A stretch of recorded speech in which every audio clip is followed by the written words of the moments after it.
एक बड़े से जंगल में थोड़े आदिवासी लोग रहते थे। वो लोग वहां पर खेती बाड़ी करते हुए शहद और जड़ी बूटियां इकट्ठा करके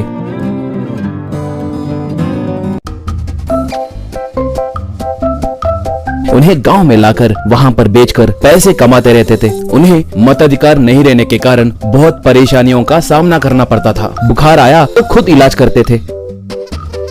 अगर कोई बड़ी बीमारी आए तो उन्हें मरने के अलावा दूसरा कोई रास्ता नहीं बचता था। ऐसे बड़े ही नहीं, बेचारे छोटे बच्चे भी मरते थे। ये देखकर वो लोग बहुत दुखी होते थे। एक जेल में 4 चोर सजा काट रहे थे। एक बार एक जेलर वहां पर ट्रांसफर होकर आया। वो बहुत ईमानदार ऑफिसर था। वो सारे रिकॉर्ड्स चेक करके एक गार्ड से उन 4 चोरों को बुलाने कहा। गार्ड जाकर उन्हें बुला के लेकर आया।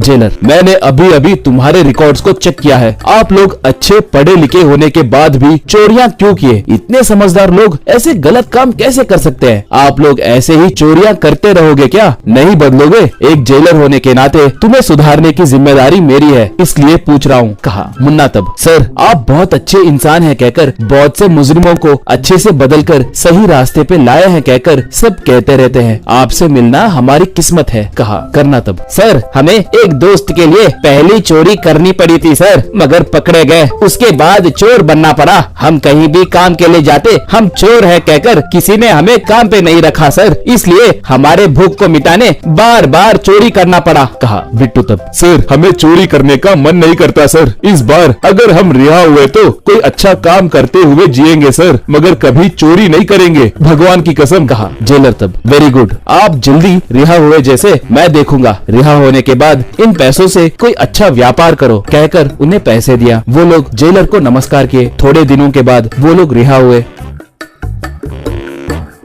वो लोग एक गांव में आकर कौन सा व्यापार करे कहकर देखने लगे तो उन्हें आदिवासी और जड़ी बूटी दवाइयां दिखे।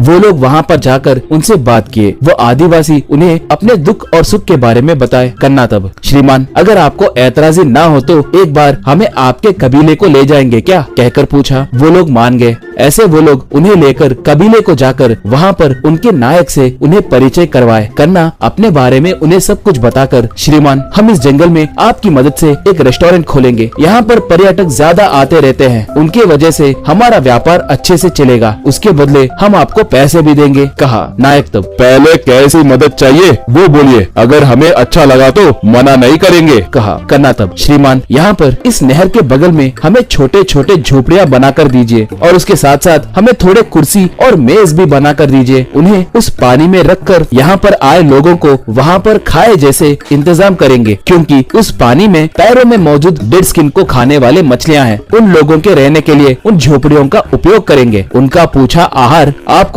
हमें बनाकर देना होगा। ये सब करने के लिए हम आपको पैसे भी देंगे। व्यापार अच्छे से बढ़ा तो आपके देने वाले पैसे बढ़ाने के साथ साथ यहाँ पर एक छोटा अस्पताल बनवाकर एक स्कूल भी बनवाएंगे, हमारा यकीन कीजिए, कहा। कबीले के नायक की पत्नी तब, बेटा हम लोग आदमी के चेहरे को देखकर उसका दिल कैसा है बता देते हैं। आपको देखे तो ईमानदार लोग लगते हैं। आपके वजह से हमारा भला होगा कहे तो हम मना क्यों करेंगे, बोलो हम मान रहे हैं, बोली। नायक तब, मेरी पत्नी के कहने के बाद मुझे कहने के लिए कुछ बचा नहीं। मैं भी मान रहा हूँ, कहा। ये सुनकर कबीले वाले हे हे कहकर खुशी से पुकारने लगे। ऐसे उस पानी के पास रिवर रेस्टोरेंट के साथ साथ झोपड़ियाँ भी तैयार हुए। चारों एक अच्छा दिन देखकर उस जेलर से रिबन कटिंग करवाकर रेस्टोरेंट को शुरू किए। धीरे धीरे टूरिस्ट वहां पर आना शुरू किए। मुन्ना वाले टेबल के पास बैठे ग्राहकों के पास से ऑर्डर्स लेकर आदिवासियों से खाना बनवाकर उन्हें ग्राहकों को देने लगे।